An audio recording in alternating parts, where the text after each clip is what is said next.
Welcome to the Ancestral Healing Summit, a free online event where you'll learn from top experts about connecting with your ancestors to heal your lineages and transform your life.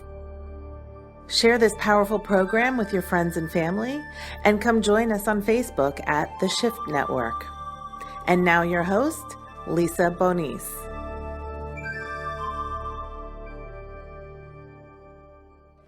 Welcome to this session of the Ancestral Healing Summit with my guest, Rav Doniel Katz.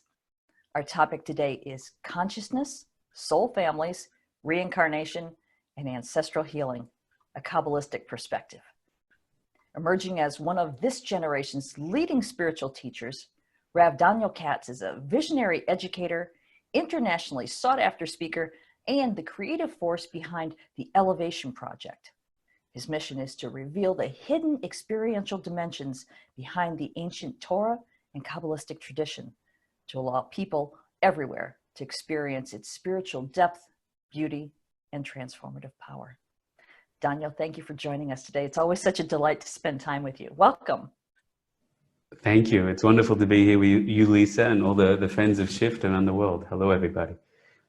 All right. Well, I'm really looking forward to this conversation. You and I talked about this months ago, and I'm glad we finally have some time to get into this. And I want to ask your opinion about something.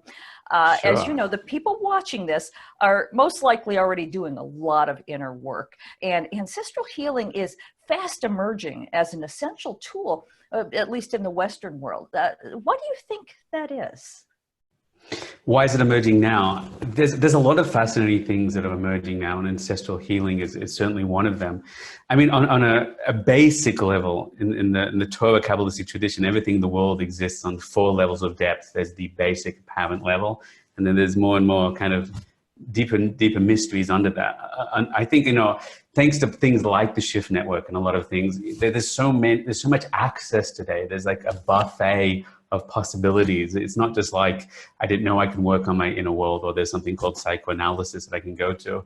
More and more, there's more and more access to things. That's a very basic understanding. I think also because our generation is really the most profoundly emotionally intelligent generation, where there's so much access to material. Sometimes you see a lot with people that more and more, a lot of people go through a standard therapeutic approach, whether it's more like a parts work or EFT or tapping, or they're trying to do emotional work with a psychologist, with a therapist. They do something more advanced and sophisticated like energy healing or meditation work and those kind of things. And you see a lot of people have breakthroughs. You see also what happens is there's certain individuals that can't get breakthroughs in any of those realms.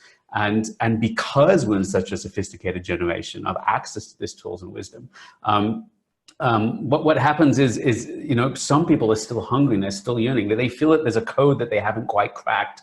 There's another element they're not aware of, and that I think is pushing. Ancestral healings is one of the kind of the boundaries we're pushing of what's the next level of possibility, what's the next level of understanding. And I think this is opening up. Frankly, Lisa, when you even brought up the subject to me, in my mind, I was like, oh, sure, I have a lot to say about that. And I was thinking, what is ancestral healing? Because the term I did not know. But when I understood a little what it was, I was like, oh, that's completely pervasive through all of Torah and all Kabbalistic tradition. So this idea that this is really coming out in a Western sense. It's not, every wisdom tradition primarily has things like this. And I think that part of that level is the deepest, that in our generation, the Torah mystics have been saying for literally 3,500 years that our generation is the time of the stage before the final revelation of the final, what we call the messianic consciousness, that all of consciousness of reality will go up. And I think that the nature of the generation is really slowly moving from the I generation, the iPhone and the iPad. And this, I sense that I am in the individual and I will conquer the world and I will, use up the rivers and deplete the forests. And I am the consumer. I'll eat my Big Mac and fries. And we're slowly evolving now at an incredibly rapid rate into a consciousness of unity, which is one of the prime 7 properties that the Torah mystics describe will be present at the end of days. Even the internet is seen Kabbalistically as a preparation for global unified consciousness. That's meant in a psychic sense, ultimately. But the internet is showing, look how deep we feel the interconnectivity between all things. And all the spiritual development, ultimately, all of emotional healing is really that our emotions or our pain or trauma is fragmented and separated from our true self and consciousness. That's why it sabotages itself, because it appears to be separate. And all of healing is the memory and the realization, the awakening that really my pain and my fear, my doubt, and my lessened ego is really part of the core me and can be released and reintegrated and reunified. And all the spiritual awakening after that is a slow process of seeing, look at the political state in America, the kind of division and divisiveness. It's us versus them, it's red versus blue, right? And slowly, evolution of consciousness is about seeing that we're all one and we're all connected. And after we identify that I can integrate myself, the divided self, then I can integrate the you and me, the us and the them. And then that moves slowly into the heaven and earth, the spiritual consciousness, the spiritual awakening, or whether you call that God or the divine source or whatever, that sense of that we're all really one and the same.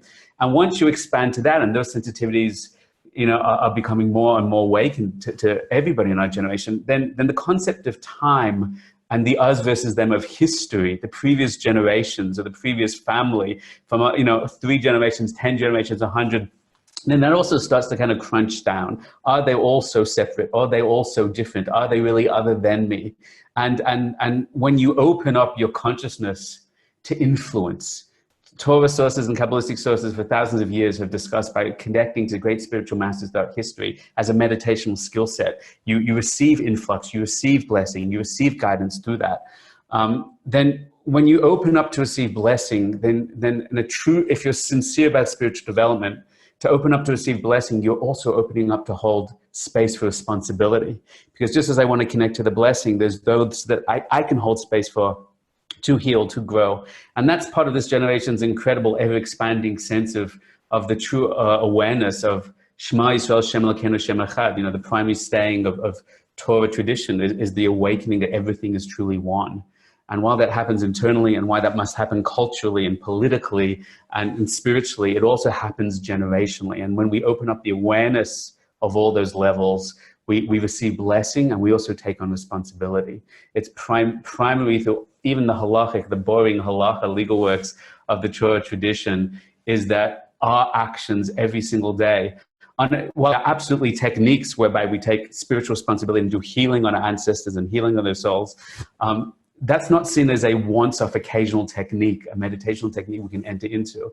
In Torah tradition, in the most basic level, we are taught that every single day on our actions, when we do the right action, the good action, when we purify ourselves, when we heal ourselves, when we expand our spiritual consciousness, then at that moment, all our ancestors are healed and elevated through that. It's called an aliyas haneshama. In everyday boring Jewish texts and synagogues around the world, people do actions like giving charity, like saying blessings, etc. And they do it for an aliyas haneshama, to heal and elevate a soul of a grandparent. And there's a whole process. You think of their name and you say their name to connect your consciousness to them, and then you do an action. So that is actually seen as a pervasive act through all of Torah's approach to spirituality, that what we're doing is not just for ourselves. It is for myself, for my family, for my soul family, for people around the world. And absolutely, when we lift ourselves, we simultaneously lift all the lines of individuals that led to us being here, because all of that is one. And, all of that is one. And that awakening to the unity is, I think, the powerful revelation that's truly coming about in our generation. Wow. Well, thank you for that explanation. See, I didn't realize that these kinds of teachings were included within the Torah and Kabbalistic system. It's not my area of expertise, so I really appreciate you laying that out. Now, I do know that reincarnation is a big part of it. So what are your thoughts on reincarnation with regard to ancestral healing specifically? Like, what happens to a soul after it transitions? What's that process? Right. So, I mean, so much in the Torah tradition, Kabbalistic tradition, is also pervasive with the idea of reincarnation. And, it's one of these things when we talk about, healing my great-grandmother, or, healing my great-grandfather, or I'm aware that this soul was with me. In the Kabbalistic tradition, there's an idea of being conscious and aware of who you were in a previous life. And a lot of the spiritual masters actually talked about who they were in a previous life. And there's actually certain sources of the Hasidic masters. One pulled out and said, "Did you see the scar that I have on my body? This is because, Jacob, I was one of the sheep of Jacob who was leading with, and pushing with his stick the sheep back into line. And I actually have that scar." So there's this whole idea that we can actually carry within our body and within our heart memories of that. If you ever done any, Lisa, have you ever done any past life regression work? You've ever been exposed to that in any way? Yeah, so, I have. So a lot of the opening of the levels of consciousness necessary to achieve awareness of the past life is a very similar path and direction of how we connect to other souls. And when you do that work with people, which, I and many of people I know have been doing that work for years with people, one of the things you often see is, my great-grandmother comes to me a dream, or, I have this awareness of this challenge that my great-grandmother went through. And then when you do a past life regression with them and they go back into that place in that time, that they themselves are the great-grandmother, right? They themselves are in that place. So part of the healing of the other is truly the healing of the self. And not just because we are bound either genetically, which is also true, right? And not just because we are bound consciously into the model of soul families, but also because I'll unpack a little the Kabbalistic model of soul families, because that's deeply bound to reincarnation. And maybe that's a better way to answer the question. It's core to remember from the Kabbalistic view about consciousness and reality. And this is obviously some of the deeper secrets. We're not going to unpack that necessarily in the next 3.5 hours that we have together. That's how long we have, Lisa, right? Excellent. Yeah, something like that. So more or less, mostly less. So at the end of the day, and it's very deeply connected to this work, from a Kabbalistic perspective, all of humanity is one single consciousness. And that's what they call Adam HaRishon, which is, in the Garden of Eden and Adam and Eve. And most people look at that as, as they first heard that as a very primitive model of understanding. There was a Garden of Eden. But all of that Kabbalistically is about understanding that all of humanity was primarily a unified consciousness of a single being. And due to a mistake and error that consciousness made, it fractured and it kind of fell, so to speak. And it's separated into many different parts. And all of the collective human experience is really a corrective human experience. As I have to work through my blocks and my issues and my pain and my trauma, not just because something terrible happened to me when I was 4 years old and that awful thing happened in high school, or it's really because our soul already had default challenges. And we came into this world to do tikkun, to heal, to fix, to realign ourselves, to build ourselves, to take the darkness and reveal the light within it. As I'm doing that as an individual, all of humanity as a collective consciousness, according to Kabbalah, is doing that as a whole. And all of history is a movement of all those souls evolving together. And what happens at the end of the day is the final revelation is we actually unify and reintegrate back into a single consciousness, now having individually taken responsibility for our own brokenness and healed that, and therefore healing the collective whole. Now, if you understand that model, the idea of reincarnation, it's not just like we're all random souls. Spiritually speaking, if you do reincarnation with people, and in the classic text, for example, the Ari HaKadosh, the great Kabbalist from the 15th century, he writes extensively on reincarnation from a Torah perspective. And he says that, as you see if you do reincarnation with people, many times when you take a person back to a certain life and you help them heal something, if you ask them the question, who in that life is again present in this life, often they'll cry and go, oh my gosh, my brother was my cousin, my wife was my sister.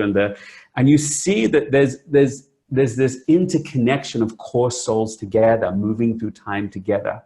And the Kabbalistic text describe the soul's like a tree of life, and that tree represents the collective consciousness of humanity. And we have soul families, and we have cultural families. Torah thinks it's significant that some people are Jewish, and some people are African American, and some people are born in a Muslim as Muslims, and that's not to create further division, but there's a beauty in who your family is, and the perfection of the individuals as individual communities, then we can reunite together as a whole. Often you see a person needs to understand their culture and their history in a deep, integrated way to be able to move forward in a more expansive way to connect to others. So that exists within a microcosm of individuals.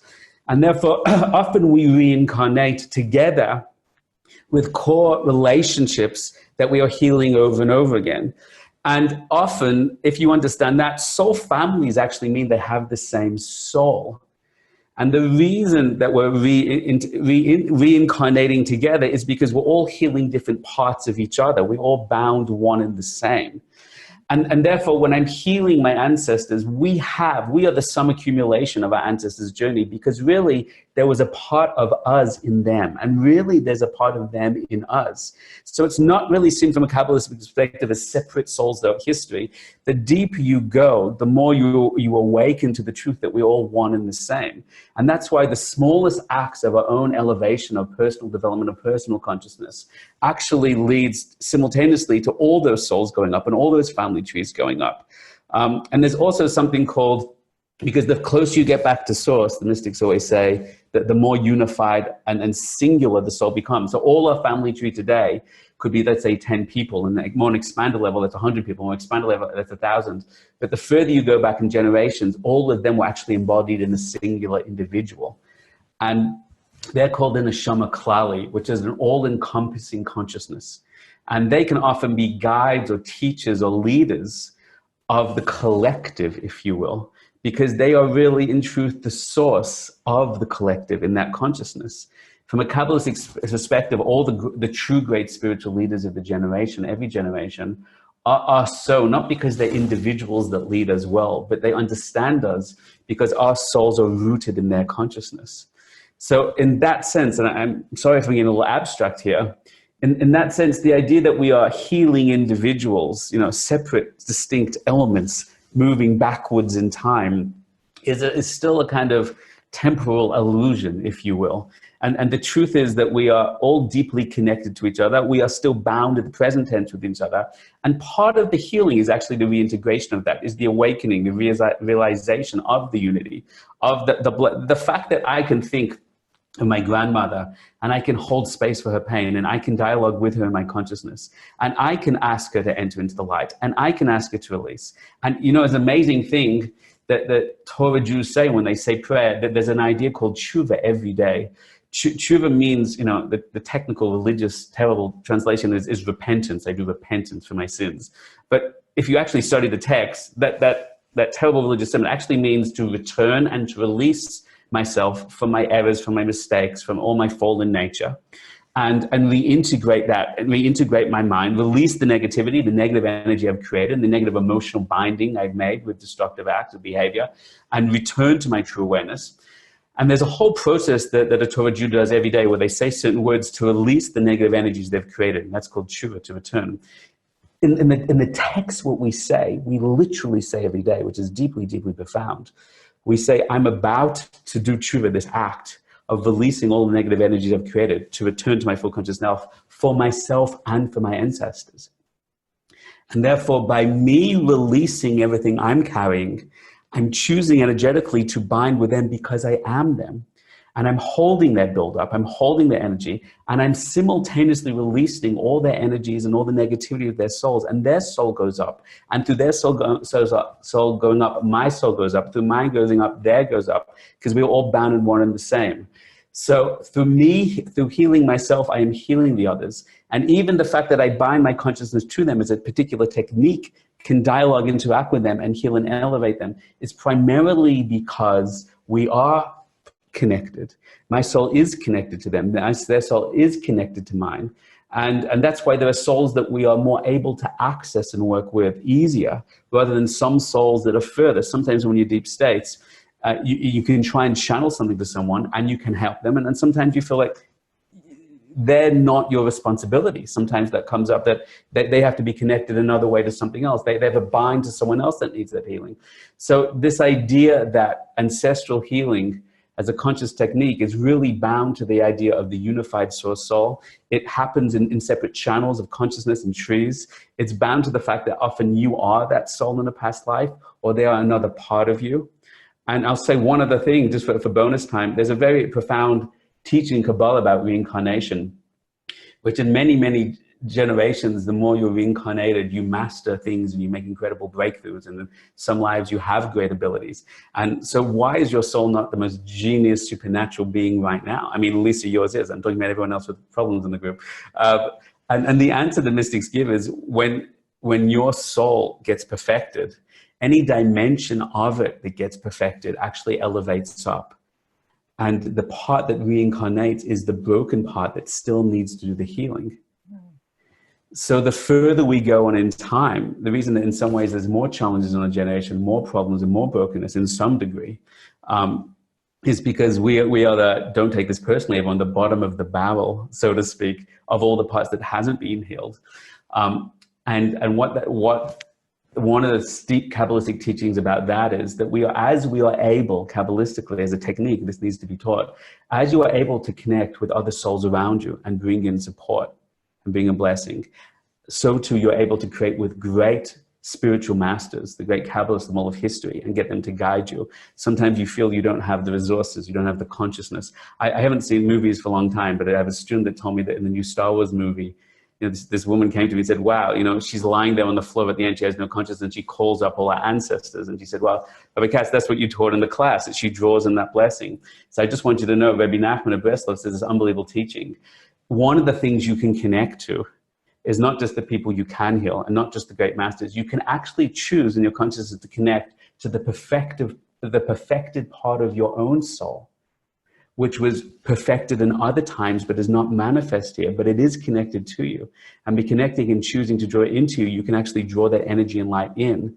So as you can heal others, your higher self can be drawn in to heal you.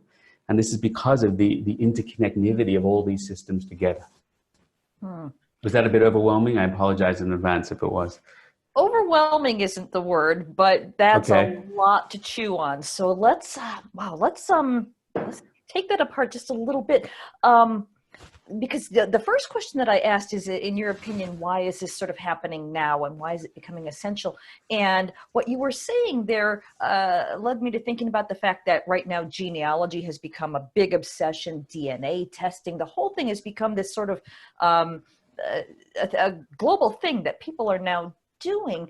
And the way that you're talking about how we're all sort of evolving and we're the bottom of the barrel, it's almost like it really is time for us to all do this work because it is the bottom of the barrel. I mean, look at what's happening in the world. There's just craziness abounding. So it seems like we all have to do this work if we want to make it through these global crises. What are your thoughts on that? There's so much to say there. There are some people who are political by nature, and there are some people that are spiritual by nature. And it doesn't mean that spiritual can't be political and political can't be spiritual, and ideally they would be. But I think on the Shift Network, we're all talking to friends and brothers and sisters here. And I think it's true to say that I don't think there's going to be ultimately political solutions to these political problems. And I think this, amongst many other challenges in the world, are pushing us to look deeper and to go deeper into ourselves. As the Kabbalists teach that we are the lower souls of any previous generation, they also teach clearly that our souls has a deeper yearning than any previous generation and deeper potential than previous generation. Just the fact that here on the Shift Network, random people sitting in their pajamas in the house, can for free get access to incredible wisdom and learn to do things that maybe you would have gone to the guru or the spiritual master, but now we're learning the techniques ourselves. We see that something's being unlocked. I don't believe whether you're pro-Trump or you're against Trump, I think that all these negative forces in the world are awakening our fractionness, and that the tearing of each other apart politically and emotionally and racism and all these things are saying that we are at a threshold of decision whether we're going to use the genius of this generation, the technology of this generation, the wisdom to basically destroy ourselves, or whether we can access our deepest self and use it to transform humanity in a way that's unprecedented. The mechanism of that, according to Kabbalah, is something called hitkalalut. And that means that the final solution comes through the perception of the interconnectivity between all things. That's the final challenge and the final test. And I believe it is very, very profound. When I was 20 years old, I really had no connection to my own heritage. I was not religious at all. I was a cool filmmaker. I hope I was cool. Maybe I wasn't. I guess that's up for debate. But I was a filmmaker and a theater director, and I was studying Buddhism and Sufism and Hinduism and feminism and socialism and lots of isms. Basically, I didn't know Judaism was the only one I didn't know. But I had no awareness of my own heritage, my own value. And a lot of people feel that they're floating in the world without a grounding, without a center. And that destabilizes us. And therefore we become more polarized. If you attack my party, I must kill you and destroy you. Not you, but other people. And people are missing their center, they're missing their grounding. When they can find their center, their grounding, and sometimes you find that through your heritage. Sometimes you find that through your ancestors. I find it very, very, very fascinating that I don't think most 20-year-olds are interested in looking at family photos of other generations. But as you grow and develop, in your sophisticated, in your depth, in your awareness of self, you start to see yourself not as an island, but interconnected and see. Isn't that what's happening in environmental issues? I mean, who cares? They're just forests and they're just rivers and they're just oceans and it's just the sky. And because when you're young and you're just running after everything in the world, you don't care. But then you start to see that I'm responsible because it's not to my benefit that the sky is falling. It's not to my benefit that stars are being destroyed. See, that's still a me-focused solution. But then this awareness of the deeper sense that there's a interconnectivity. In Kabbalah, if all of human consciousness is one consciousness, then it actually says that all of animals and all of nature is actually the body to the soul of human consciousness. So in that sense, we're all connected as one. So I think that we are being pushed and implored to move into this direction. I think Shift and many other great initiatives in the world are kind of pushing that consciousness forward. And I believe that's the only solution that will come when it comes, this awareness of the interconnectivity and the responsibility. And that opens up tremendous blessings and tremendous abilities that I think we're just truly beginning to awaken to as our true power and destiny. Mm-hmm. Okay, yeah, thank you for addressing that. Another question that came to mind as you were talking is, and you touched on this, but I'm wondering, how do the departed souls still influence us? And obviously we influence them back. How does that work? Well, according to the understanding of reality that the Torah and the Kabbalist teaches, when a soul passes, there's a teaching in the Zohar, the famous text of the Zohar, that one of the reasons that we have to bury a body as fast as possible after they die is because it could be decreed in the higher world that for their healing, for their tikkun, that they need to reintegrate into the next body, to reincarnate into the next body immediately. But until the body itself is buried, then the soul is unable to transition on.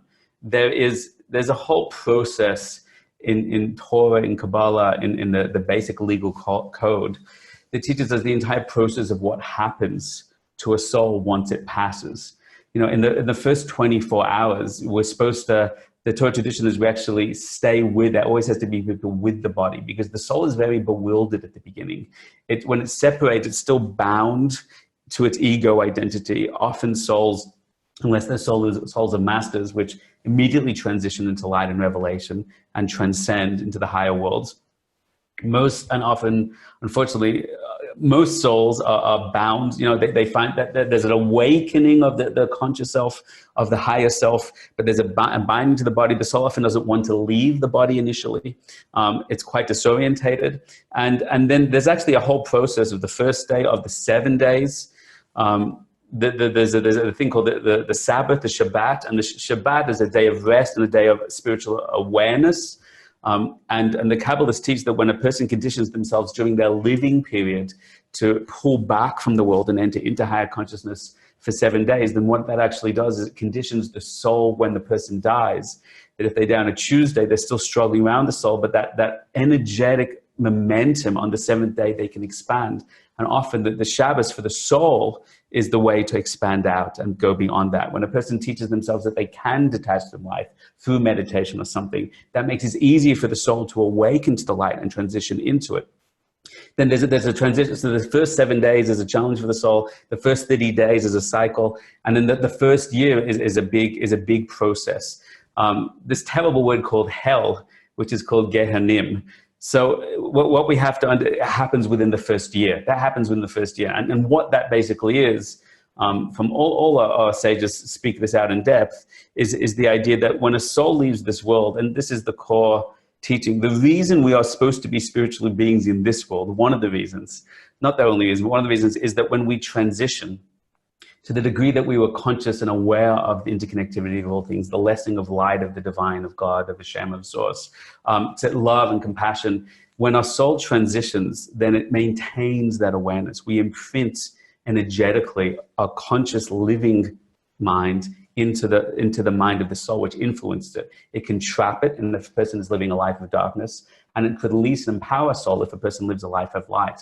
Once the soul is set free, what then happens is, if a person was bound by their ego, bound by their fear, bound by their anger, the soul gets caught in that consciousness and cannot escape it. And that's what's called the kaf hakela. And the mystics teach, it's a kind of dark discussion, which is also part of the subject of ancestral healing, because many people can, when they open up to speak to souls, there's a tremendous risk that's discussed in Torah sources to attract and negative souls with negative energy, and who are very manipulative and very, very dark. Just like we know dark people in life and light people in life, there's many, many dark souls, and often people were more likely to connect with souls are caught in that place of darkness because of their fear, because of their doubt. The mystics in the Torah world teach that, if a person starts thinking, I want pizza, I want pizza, I want pizza, and then they get the pizza and they're satiated for 5 minutes. Oh, I've had pizza, right? When the soul when we transition into our soul, the infinite nature of our soul is still bound to a finite part of consciousness, which is not in the body, but limits the expansive and awareness of the soul post-death. So that means it starts saying to the soul, I have lust and I want that. But there's no way for the soul to satiate that. It can't have the pizza. It can't have that man or that woman. It can't feed its ego. It can't get that honor. It can't get that approval, that validation. So once we die, it's a very, very deep thing to know, and all energetic work and all working with souls is, it's not that the soul is divine and the body is physical.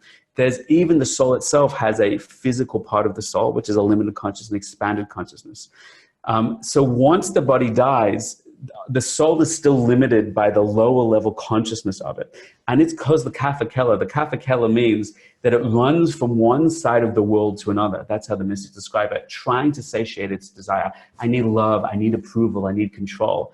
And it's a torture for the soul. It's a torture for the soul.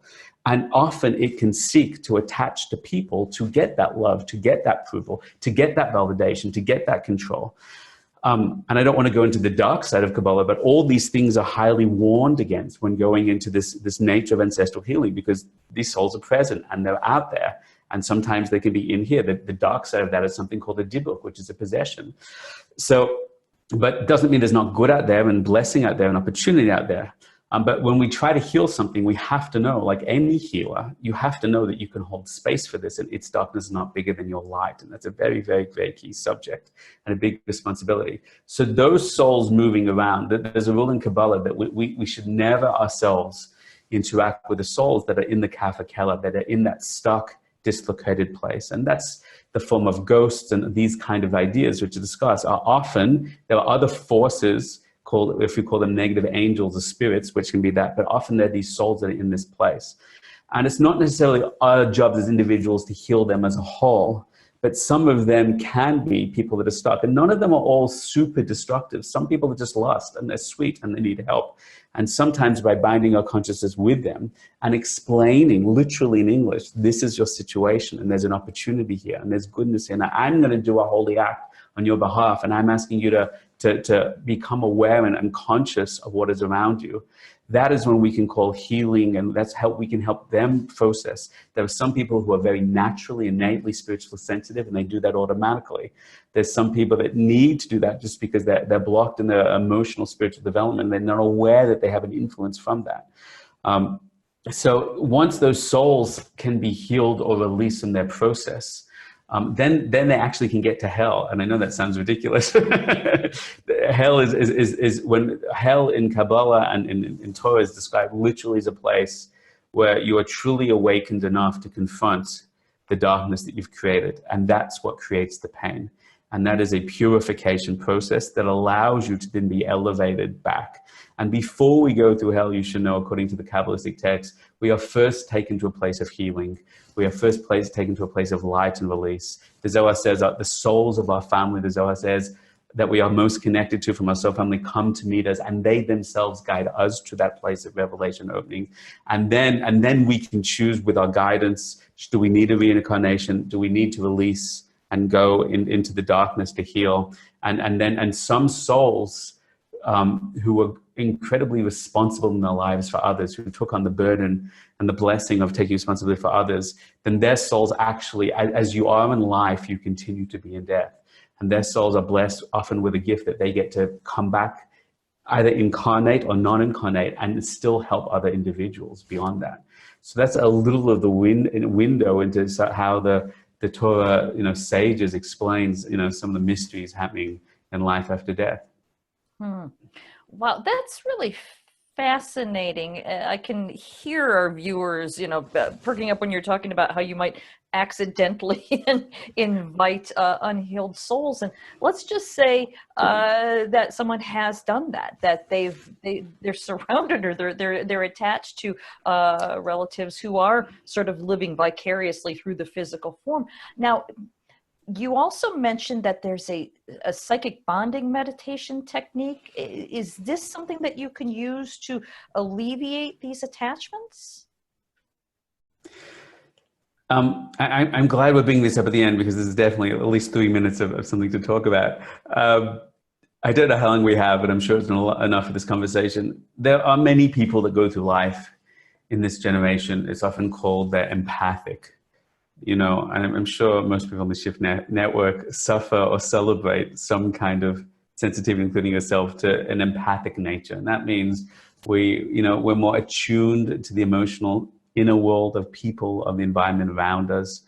And often by that, in tune to a more spiritual world and sources around us. The more sensitive we are, the more blessing that we're open to, information we can receive, and the more susceptible we are also to negativity of individuals and negativity of negative forces around us.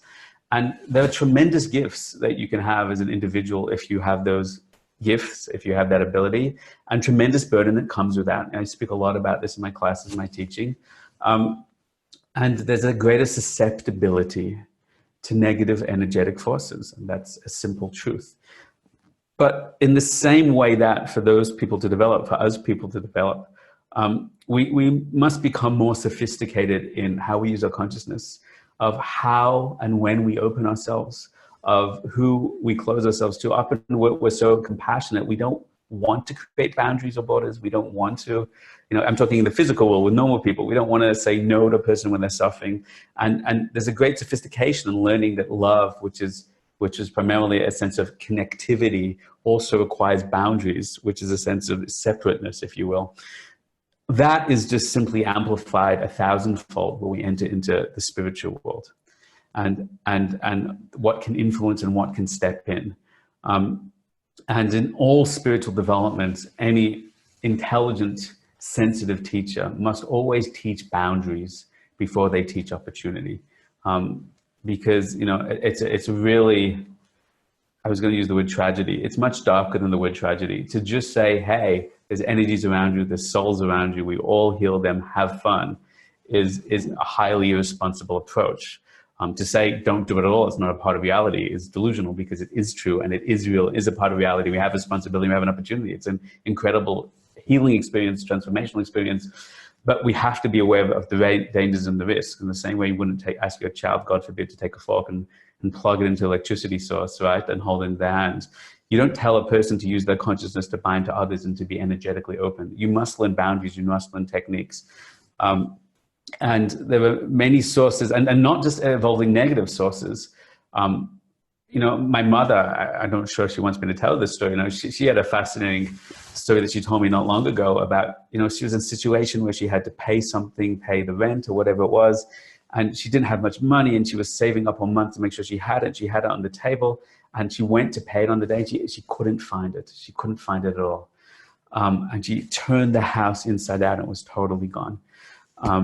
she was totally bewildered and desperate in a very dark place, and she didn't know what to do. And in the Torah tradition, you never pray, God forbid, you don't pray to a dead person. You don't call deliberately a dead person to help you, because you can open your consciousness that if somebody needs help or if there's some information, something can come to you.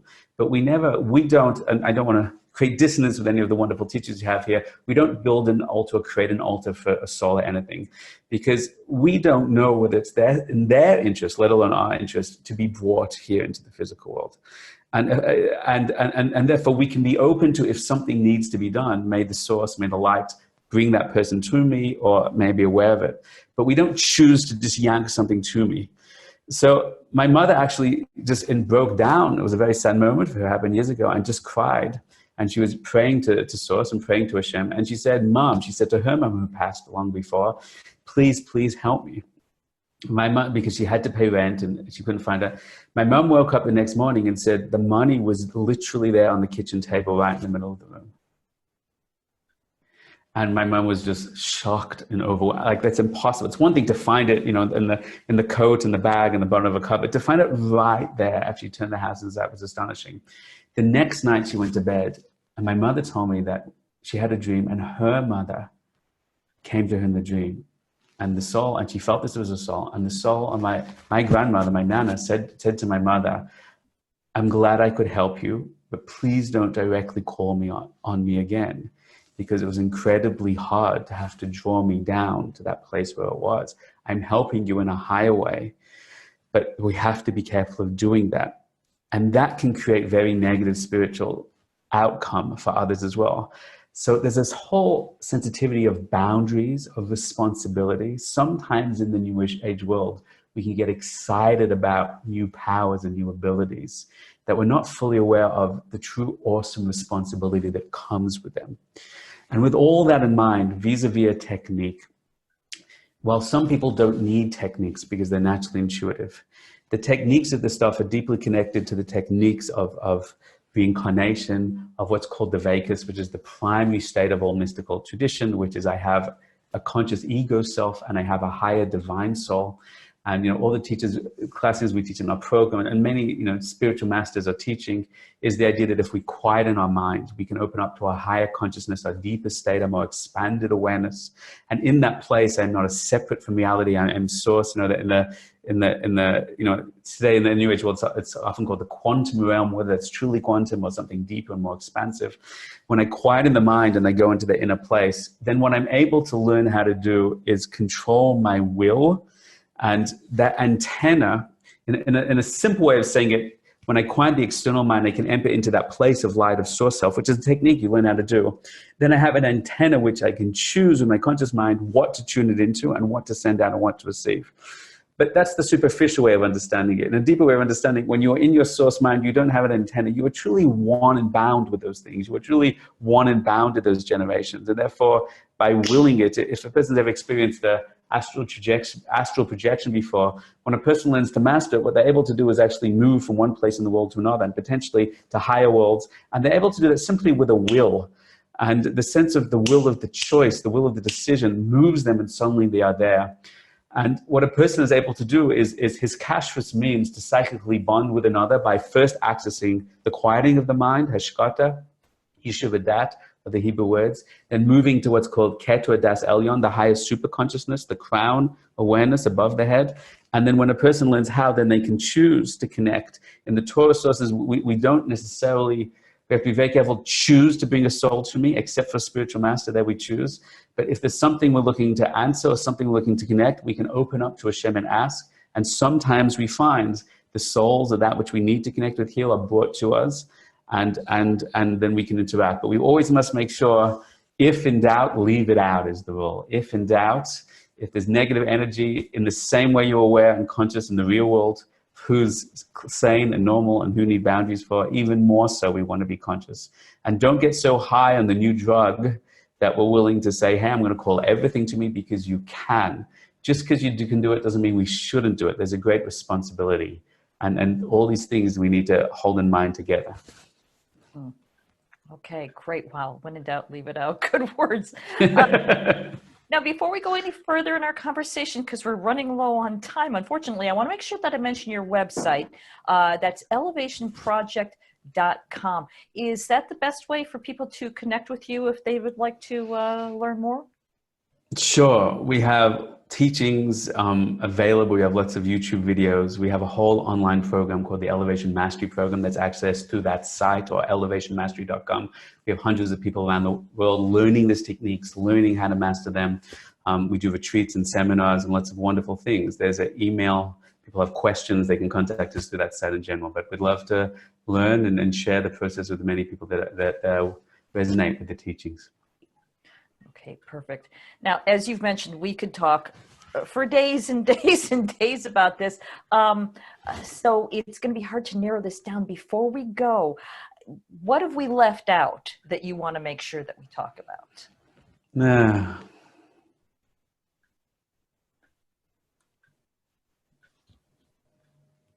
I'm tuning in to a little to those who are listening. This is here it is. Isn't that interesting? Part of the amazing things that we can do is we can say, here's an ancestral healing summit, and focus the world on this, and introduce a whole new idea and expand people's horizons. Part of the challenge is that it makes it seem like this is the most important thing in the world, and it's not. And I'm not diminishing anything here. It's one of the amazing things that people need to know about. Primarily, there are more tools than you can possibly imagine, and more tools than you can ever master. And for some people, ancestral healing is the magic breakthrough for them. For many people, it is not. It is one of the wonderful things that needs to be done. It's one of the most wonderful things that needs to be explored. But the secret is that everything you do in your inner work will affect whatever you need to do beyond that. And if a person is not willing to take responsibility in their life for their own stuff, right, you can heal other people, and you can let them heal you, and you can do all these wonderful things. You can do all these supernatural things and many more. But the core of it is, our Torah sages say, you have to begin with yourself and you have to end with yourself.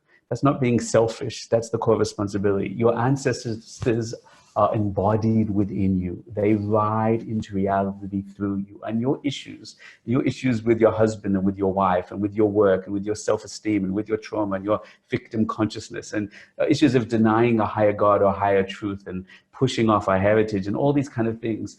These are not, I don't need to do that because I have ancestral healing. The ancestral healing is embodied in riding through that. That doesn't mean that sometimes we shouldn't deliberately put our consciousness on sessions only involving that. Absolutely we should, and it's so profound to do that. But there's a trust and a faith that's needed to realize that responsibility begins with myself. You can't not deal with your anger, not deal with your loss, not deal with your fear, not take responsibility for yourself and say, I'm just going to heal myself through ancestral healing. There are too many people with so much opportunities available for so many techniques. Often people aren't willing to sit with one technique of ownership and work deeply through that.